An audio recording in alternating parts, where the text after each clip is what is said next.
Good morning, student. A new topic, that is wave optics.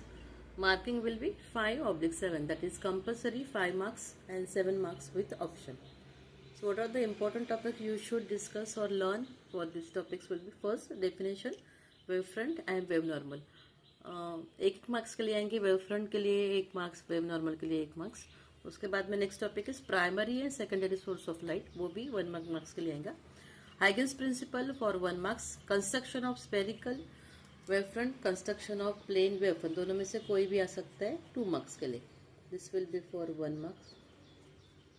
And about definitions will be also each 1 mark, so you can write here 2 marks, and this is also a 2 marks question. Then reflection of light at a plane surface, this is an important topic, either of them used to come earlier, so 4 marks question with the proper diagram. It is coming for 4 marks. Refraction of light at a plane surface, this is also 4 marks question. दोनों chapter वैसे easy है तो अच्छे से बन सकता है. 5 marks you can count for the 5 marks. Then उसके बाद में आएगा पोलराइजेशन. इसमें आएगा unpolarise light, then plane polarise light. Again for the definitions we are going for only 4 definition. Then plane of vibration, plane of polarisation, पहले के इसमें बहुत बार आया हुआ क्वेश्चन है ये. सो 1 marks for each, so I right here 2 marks. अभी के इसमें आ भी सकता है, नहीं भी आ सकता है, सो विल जस्ट कंसिडर कि अगर आना है तो हमको ये करना ही है. उसके बाद में है Brewster's law, important question, last year में भी आ चुका है. With derivation it will be coming for 2 marks. So statement of Brewster's law and its derivation. Then interference and diffraction, type of interference and diffraction. उसके बाद में ये भी मतलब हमेशा आ सकता है, other they will be asking about the interference and diffraction का डिफ्रेंसिएशन पूछेंगे, या फिर डेफिनेशन पूछेंगे, या फिर 2 टाइप्स के. जैसे इंटरफेरेंस है coherent, constructive interference, destructive interference, उनके कंडीशंस. उसके बाद में डिफ्रैक्शन है, Fresnel, frown affect diffraction, distinguish में आने वाला क्वेश्चन है, तो अच्छे से करेंगे इसको. उसके बाद में कोहेरेंट सोर्सेस ऑफ लाइट, उसके कंडीशंस आते हैं. What is coherent sources, conditions आएंगे 2 मार्क्स के लिए. You have to write 4 condition, ये भी आया हुआ क्वेश्चन है. उसके बाद में Rayleigh's criteria for 1 marks, and last will be resolving power of microscope and telescope. So उसका सिर्फ हम फॉर्मूला जो है उसी को लर्न करेंगे, 1 मार्क का डेफिनेशन और फॉर्मूला, ताकि 2 मार्क्स आए. इसका कोई भी हमको डेरिवेशन ऐसा नहीं लर्न करना है. तो इन जनरल ये अच्छा टॉपिक है जो आपको करना है, और इसमें से आपको मार्क्स देते हैं. कभी भी जो स्टार्ट वाला टॉपिक होता है उस पर ज़्यादा क्वेश्चन आएंगे. तो वेव ऑप्टिक्स ऐसा टॉपिक है कि जिसमें सारे के सारे क्वेश्चंस आने ही हैं, इतना करेंगे. उसके बाद में न्यूमेरिकल्स भी करेंगे. कुछ स्टूडेंट ने कहा था कि न्यूमेरिकल्स के लिए वीडियो बनाओ, तो मैंने कहा कि थोड़ा न्यूमेरिकल के पहले थोड़ा थ्योरी भी कर लेते हैं, तो आपका ये टॉपिक अच्छे से हो जाएगा. तो टॉपिक स्टार्ट करने से पहले द फर्स्ट क्वेश्चन जो हमको करना था वो है wave front end wave normal. उससे पहले थोड़ा बेसिक कर लेते हैं. रे ऑफ लाइट क्या है, एंगल ऑफ इंसिडेंस क्या है, angle of refraction, angle of reflection, ये सब बेसिक था जो आपको 9th 10th में था, 11th में हुआ होगा शायद से, नहीं हुआ था. अभी थोड़ा डिस्कस कर लेते हैं हम लोग. सो व्हाट इज अ रे ऑफ लाइट. सो लाइट का जो होता है that is called as a rectilinear propagation of light. So what is mean by rectilinear propagation of light. Propagation means moving from one place to another place. Rectilinear मतलब light will be travelling in a straight line, straight path. So that is called as the rectilinear propagation of light, or a path of light will be called as a ray of light. जिस path से वो जाएगा उसको बोलेंगे हम ray of light. Then है angle of incidence, angle of refraction. उसके पहले थोड़ा एक बेसिक कभी कभी पूछा जाता है, या फिर आपको अवेयर होना चाहिए, वो है एक वेव ऑप्टिक्स, और दूसरा जो होता है वो होता है रे ऑप्टिक्स. ठीक है. सो वेव में है मतलब will be considering it is a branch of optics. अब optics का मतलब क्या है. Optics is related with the light. So a branch of physics or optics which is dealing with the wave nature of light. So this is dealing with the wave nature of light. This is called as a wave optics. और उसके बाद में ray optics है, तो उसमें हम consider करेंगे कि light is traveling in a straight line as a ray. It is traveling as a ray. So that will be called as a ray optics. So what will be the definition for it? The study of optical phenomenon under the assumption time light is traveling in a straight path. तो straight में जाएगा और wave है, it will be moving like this. That is called as a wave optic. We consider the dual nature of a light. So light के जो phenomenon है, sometimes it will be considering with the help of the particles. So based on that Newton's corpuscular theory was there, and sometimes it will be behaving as a wave. तो कभी जो phenomenon है particle के basis पे explain किए जाएंगे और सारे बाकी के जो फेनोमेनन है हम कंसिडर करेंगे कि light is like a wave, तो उसको कहते हैं ड्यूअल नेचर ऑफ लाइट. अब एंगल ऑफ इंसिडेंस वाला जो बेसिक है ये हमको पता ही होना चाहिए. अब कंसिडर करो ये वाला डायग्राम. सो यहाँ पे है n dash, it is a normal. Now the रे AO is incident on it is coming, so it is an incident ray. तो दोनों भी हो सकता है. तो light will B refracted in the second medium and it also get reflected in the same medium. ठीक है. So this is the incident ray, reflected ray and refracted ray. So on the basis of it, this will be angle that is called as the angle I. So that will be called as the angle of incidence. So अगर हम यहाँ पे लिखना चाहते हैं given example में, तो angle of incidence will be equals to angle AON या फिर NOA, कोई भी हो सकता है. एंगल ऑफ इंसिडेंस किस किस के बीच में होने वाला है? Because laws of refraction, laws of reflection हमको 4 मार्क्स का क्वेश्चन है, वो हमको करना है यहाँ पे. तो हमको पता ही नहीं होगा व्हाट इज द बेसिक, तो हम आगे नहीं जा सकते. So the angle made by the incident ray with the normal will be called as the angle of incidence, that is angle AON. Now it is going to reflect in the same medium. So जो आपका angle बन जाता है NOC. So this will be angle NOC, that will be called as the angle of reflection. We just write here angle NOC. अगर अपने ही medium में reflect नहीं हो रहा है तो वो क्या करेगा, सेकंड मीडियम में थोड़ा बेंड होके निकल जाएगा. एकदम बेसिक वाला डायग्राम है, तो यहाँ पे ऐसे निकला है मैंने, थोड़ा बेंड होके जाएगा. मीडियम चेंज करता है, उसका डायरेक्शन चेंज हो जाता है. So it will be called as the angle of refraction. So we just make, ये भी आर ही होता है पर थोड़ा बाइफरकट करने के लिए हम इसको R डैश बना देंगे. सो that will B angle NOB, that is angle of refraction. Angle of refraction हमेशा ये जो इंसिडेंट रे है, रिफ्लेक्टेड रे है, रिफ्रैक्टेड रे है, नॉर्मल के साथ में एंगल बनाने वाले हैं. So that will be called as the angle of refraction, angle of reflection. दोनों का आर ही बना सकते हैं और इसी के बेसिस पे आपको न्यूमेरिकल्स आने वाले हैं. इसके बाद में एक और एंगल होता है, ये जो है इंटरफेस. इंटरफेस मतलब boundary between the two medium. ये रिफ्रैक्शन के लिए मीडियम नंबर 1 हो जाएगा और ये जो है so second will be, medium will be second, medium number 2. उन दोनों के बीच का जो बाउंड्री है that will be called as the interface. अब हमको प्रूव करना है laws of refraction and laws of reflection. तो इसके साथ में एक और आपका अगर आएगा एंगल ऑफ इंसिडेंस के लिए जो न्यूमेरिकल आता है, कभी कभी दिया नहीं होता कि इंसिडेंट रे, आपका एंगल ऑफ इंसिडेंस नहीं दिया होगा, कुछ और एंगल देना होता है, उसको बोलते हैं glancing angle. So that will be theta G. So just write over here. So theta G will be called as the glancing angle.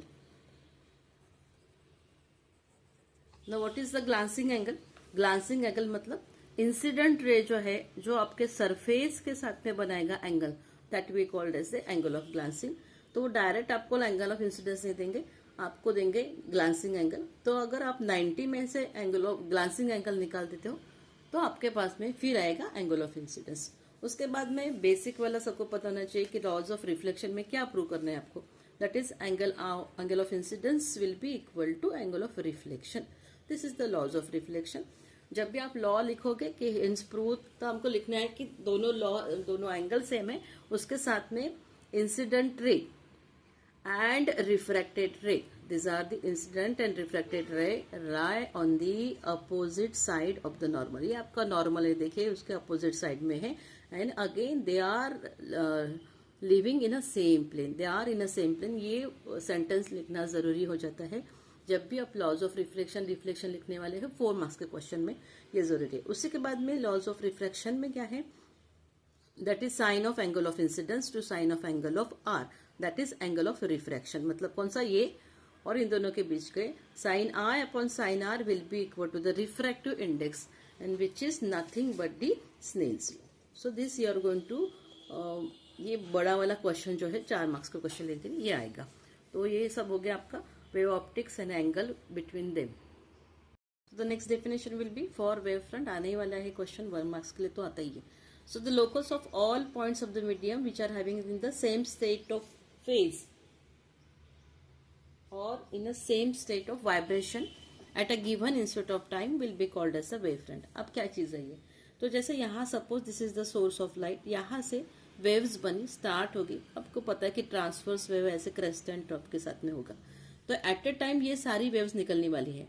So they are in a phase, जैसे यहाँ से वेव बनी बनी बनी यहाँ पे पहुंची, तो क्रेस्ट से स्टार्ट होकर क्रेस्ट पे ही जाएगी, यहाँ पे क्रेस्ट में ही जाके आने वाली है। So locus of all such point of the media in the same state of motion, same state of phase। तो जैसे यहाँ पे बनाओ, ये एक बनेगी, तो अगर यहाँ से स्टार्ट होने वाले पॉइंट से जहाँ पे किसी एक सर्कमफरेंस को टच होंगे, सर्कुलर पोर्शन को टच होने वाले, तो उस पोर्शन को, उनके कॉम्बिनेशन को, लोकस को हम बोलने वाले हैं wave front.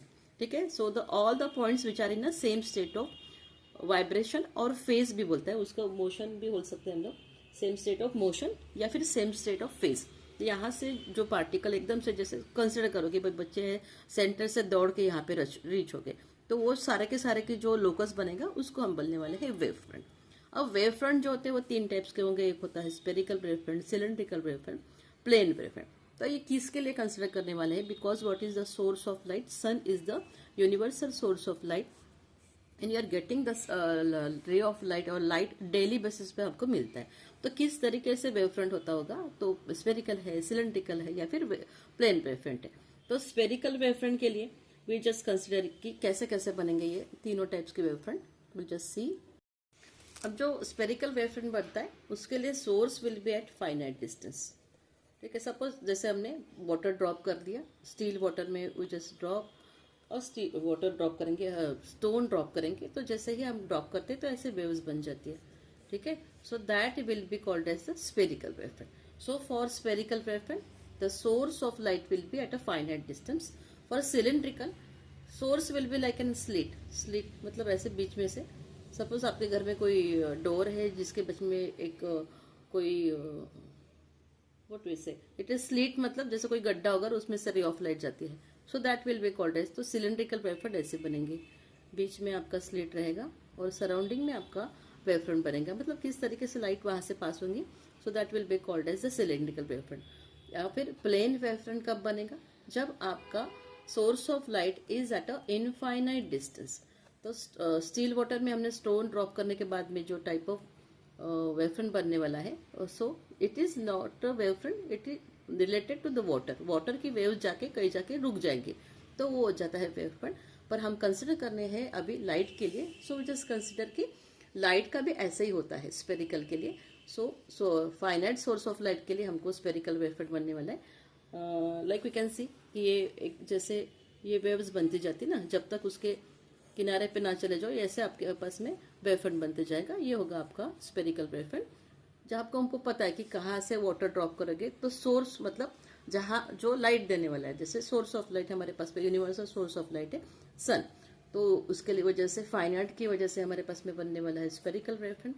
Cylindrical wave front कब बनेंगे, जब आपका सोर्स ऑफ लाइट है स्लिट है, अगर किसी के डोर पे या फिर विंडो में एक ऐसा ब्रेक होता है, तो वहां से जो बनेंगी wave front, that will be like an cylindrical plane wave front.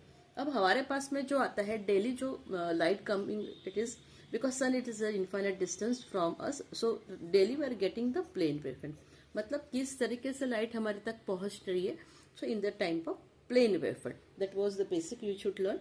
तो वेव फ्रंट के साथ में आता है वेव नॉर्मल। तो वेव नॉर्मल क्या होता है, वेव फ्रंट तो मतलब कि यहाँ से पार्टिकल्स गए और सब एक साइमल्टेनियसली कहाँ पे जाते हैं। सपोज कंसिडर करते हैं कि एक कोई ग्राउंड है, बच्चे यहाँ से जाके दौड़ के कहाँ पे जाएंगे, ये ग्राउंड के सर्कमफरेंस पे जाके टच करने वाले हैं, तो सब एक साथ जाएंगे, सारे के सारे चलेंगे, तो ये जो सर्कमफरेंस है उनको हम बोलेंगे वेव फ्रंट।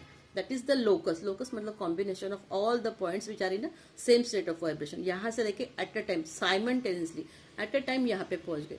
जैसे वाटर ड्रॉप अगर हम कंसिडर करते हैं, किसी स्टील में एक ऐसा सर्कुलर पोर्शन है जहाँ पे हमने वाटर को एक अगर कंसिडर करनी है वेव फ्रंट हमारे घर में, तो हम कंसिडर कर सकते हैं कि वाटर लो आप, कोई slit like this is container, container में आप वाटर ले लो, थोड़ा फ्लैट वाला कंटेनर है, उसमें थोड़ा सा हम डिटर्जेंट का पॉइंट डालेंगे, डिटर्जेंट में डुबा के, तो ऐसी वेव्स हमको मिलेंगे फ्लैट इसमें. सो that will B also the example for the wave front, but it is also type of the spherical wave. अब वेव नॉर्मल क्या है? सो दैट विल बी, जो पहले हमने बोला था, wave normal is nothing but the ray of light. मतलब path along which the light moves will be called as ray of light. जैसे रे हम पढ़ते हैं मैथ्स में, वही वाला ये है रे ऑफ लाइट. बट अब क्या होगा, वेव फ्रंट को जो एक परपेंडिकुलर ड्रॉ बताएंगे हम लोग हर वेव फ्रंट को. जैसे this is an wave front को a perpendicular draw in the direction of the light, a line which is perpendicular to the surface of the wavefront. ये जो वेवफ्रंट है उसको हम हमेशा एक परपेंडिकुलर ड्रॉ करेंगे, क्योंकि वेव आपका ऐसे ऐसे से जा रहा है, उसको हम परपेंडिकुलर ड्रॉ करेंगे and in the direction of the ray of light. जिस डायरेक्शन में आपका लाइट जाने वाला है उसी डायरेक्शन में हम परपेंडिकुलर बनाएंगे. That will be called as a wave normal. अभी जब हम रिफ्लेक्शन, लॉ ऑफ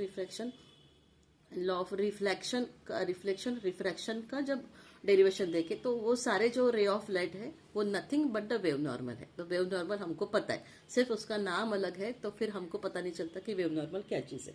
तो ये हो गया आपका types of wave front, spherical, cylindrical और प्लेन. डेली हमको कौन से मिलने वाला है? Plane wave front, because source of sun it is at infinite distance from us. तो इस तरीके से प्लेन मिलेगा. अब कभी कभी हम कंसिडर, कभी जो हमने कहा था कि वेव नेचर ऑफ लाइट, वो क्या चीज है? तो मतलब एनर्जी, जो सन की एनर्जी है रोज हमारे पास में आ रही है, पर किस तरीके से आती है? पार्टिकल्स के टाइप होते हैं. तो डस्ट के जैसे पार्टिकल्स होते हैं वैसे ही पार्टिकल्स रहेंगे, जिसको हम कहेंगे कार्पस्कुलर थ्योरी. पहले बहुत कुछ बताया जाता था न्यूटन्स कार्पस्कुलर थ्योरी के बारे में. अभी थोड़ा सा ब्रीफ में बताया कि न्यूटन्स कार्पस्कुलर थ्योरी ने बताया था कि वेव्स, जो लाइट है, it is travelling in the parts of the particles only. तो उसकी वजह से रेक्टिलिनियर प्रोपोगेशन ऑफ लाइट हो जाएगा. पर कुछ फेनोमेनन जो न्यूटन्स कार्पस्कुलर थ्योरी ने नहीं बनाए थे, वो हाइगन्स ने बताए थे. सो हाइगन्स ने कहा कि light is not in the part of corpuscles but it are in the form of the wave. तो ये बेसिक है, आप थोड़ा पढ़ लेंगे, बट अभी हमारे पास में वक्त कम होने की वजह से we are directly going for the derivations, या फिर जो पहले मैंने मेंशन किया था कि कौन से क्वेश्चंस आ सकते हैं, वो वाले बात करेंगे हम लोग. ये जो इम्पोर्टेंट टॉपिक था उसमें से वेव फ्रंट हो गया, उसके बाद में वेव नॉर्मल भी हो गया. अब सेकेंडरी हमारे पास में है primary and secondary source of light.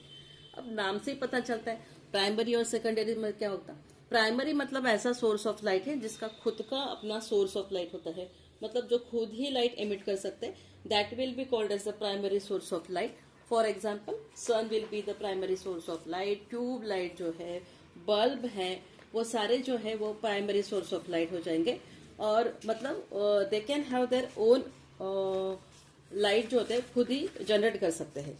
That's why they are called as the. अब लाइट कैसे कैसे जनरेट करेंगे? डेफिनेशन में प्राइमरी सोर्स ऑफ लाइट में the sources which can emit light of their own, बस इतना ही लिखना है.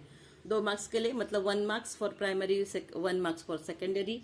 एंड अब क्यों है वो कुछ नहीं बताने, पर सिर्फ आपके अंडरस्टैंडिंग के लिए बताते हैं कि कैसे क्या लाइट एमिट कर सकते हैं. तो जैसे सन है, स्टार्स जो है, वो सारे उनके पास में जो होता है हाई टेम्परेचर होता है, और उसकी वजह से वो लाइट एमिट कर सकते हैं. आपके गैस का बर्नर है, वो भी हाई, जब हम उसको इग्नाइट करेंगे तो वो गर्म हो जाता है, then it's going to give you the light. उसी के हिसाब से ट्यूबलाइट है, टीवी है, वो कैसे ग्लो करेंगे? Because electric current is passing through it, तो उनका खुद वो लाइट एमिट कर सकते हैं. So that will be called as a primary source of light. अब सेकेंडरी सोर्स ऑफ लाइट मतलब वो किसी का लाइट लेके फिर आगे बढ़ने वाले हैं, सो उनको बोलेंगे हम सेकेंडरी सोर्स ऑफ लाइट.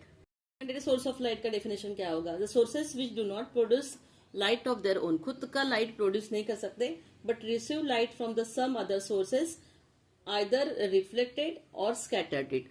तो उनको रिफ्लेक्ट करेंगे. फॉर एग्जाम्पल जैसे मून है, मून जो है वो उसका, ये हमारा खुद का सैटेलाइट है, अर्थ का नेचुरल सैटेलाइट है, तो उसका खुद का लाइट नहीं है, तो वो क्या करते हैं, वो अर्थ जो दूसरे का लाइट वो रिसीव करके हमको देंगे. प्लैनेट्स जो है उसके हिसाब से animals, plants and human body also. जैसे हमारे ऊपर कोई लाइट आता है, देन विल स्टार्ट ग्लोइंग, तो सन का लाइट आएगा, मून का लाइट आएगा, ट्यूबलाइट का लाइट हमारे ऊपर आएगा, तो वो रिफ्लेक्ट करके हम स्टोर करेंगे. So we body, that is plants, animals and people will be the secondary source of light. उसके बाद में है हाइगन्स प्रिंसिपल. अब हाइगन्स प्रिंसिपल में क्या बताते हैं कि जैसे रे ऑफ लाइट एक पॉइंट पे चला गया, वो आगे कैसे जाएगा उसके लिए हाइगेंस प्रिंसिपल था।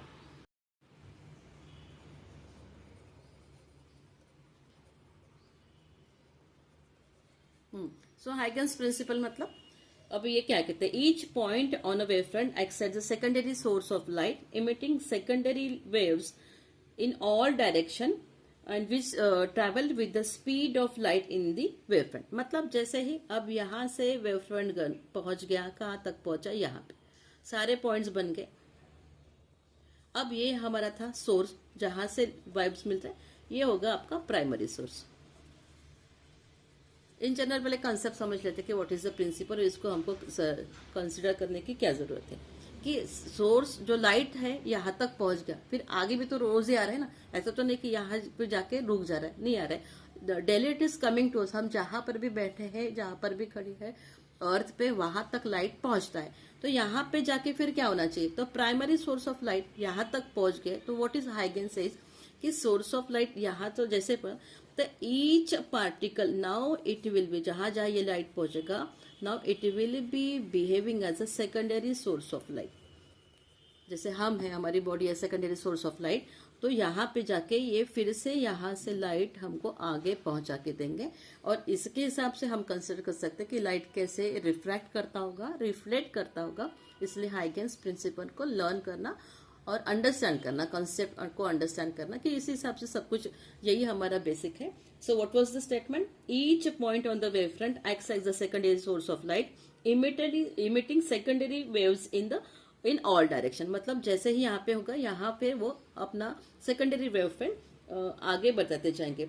अब जो न्यू वेव फ्रंट यहाँ पर जाते ही हमारे पास में जो न्यू वेव फ्रंट आएगी, तो वो कैसे मिलेंगे, हम क्या करेंगे, जैसे यहाँ पे हमने एक लोकस बनाया था, ये सारे सेकेंडरी सोर्स आगे बढ़ गया, तो उसको हम सिर्फ एक टेंजेंट बनाएंगे। ये आपका प्राइमरी सोर्स था, तो यहाँ पे जो टेंजेंट बनेंगी, this will be now behaving as a secondary source, और आगे आगे आपका लाइट जाएगा।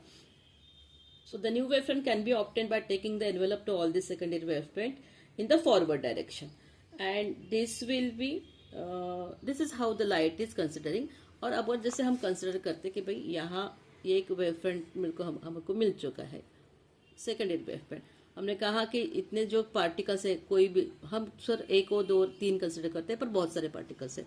हमारे कंसिडरेशन के लिए हमने कंसिडर किया कि सिर्फ यहाँ पे पहुंच गए, यहाँ पे पहुंच गए, तो यहाँ पे पहुंचने के बाद में वो सब फिर से एनवेलप मतलब वेव्स डालेंगे, तो हमको सिर्फ उसका टेंजेंट है, और जो सामने के डायरेक्शन में जाएंगे उन्हीं को देंगे। मतलब ये जो बैकवर्ड वाला जो है एनवेलप, उसको हमको नहीं कंसिडर करना है। Why, because light never travels in a backward direction, light हमेशा आगे ही जाएगा। तो ये बैकवर्ड वाला फ्लो है, उसको हमको नहीं कंसिडर करना है। ये क्यों कंसिडर करना है, ये हम क्यों पढ़ रहे हैं, क्योंकि हमको एक कंस्ट्रक्शन आता है, construction of a plane wave है। मतलब जैसे हमने कहा कि रोज हमारे पास में पहुंचने वाला जो लाइट है वो किस हिसाब से आता है, it is coming in the form of plane wavefront. Plane wavefront कैसे, जैसे मैंने कहा था कि स्टील वाटर में हमने स्टोन डाल दिया तो रिपल्स आ गए, तो ऐसी वेव्स प्रोड्यूस होती है समहाउ। तो ये हो गया आपका स्पेरिकल वेवफ्रंट। स्पेरिकल वेवफ्रंट बहुत दूर है सन, तो कुछ देर के बाद में ये बन जाता है plane wavefront. Only we get a straight line. So this is how spherical will be changing to a plane wavefront. तो construction of a plane wavefront मतलब पॉइंट रोज, जैसे पानी है, हमने जैसे ही स्टिल वाटर में ये स्टोन डाल दिया, तो ऐसा तो नहीं कि वो हमारे लिए रुक रहा है, वो चला जाता है जहां पर आपका जहां बाउंड्री हो गई वहां तक जाके रुक जाएगा, डेली होने वाला है। तो जैसे रे ऑफ लाइट है यहाँ पे जाएंगे, और daily it is coming in the form of plane wavefront. तो what we are going to say कि रोज आने वाला लाइट हमारे पास में कैसे पहुंच रहा है, it is in for of energy packets में है कि उसी के हिसाब से यहाँ पे अलग मैक्सवेल्स फोटोन के हिसाब से दो तीन थ्योरी बनी है, वो हमको पढ़नी है, पर शॉर्ट में जाना है, इसलिए मैं सिर्फ बताती कि रोज लाइट आता है, उसके बारे में हमको थोड़ा पता होना चाहिए कि कैसे आता है।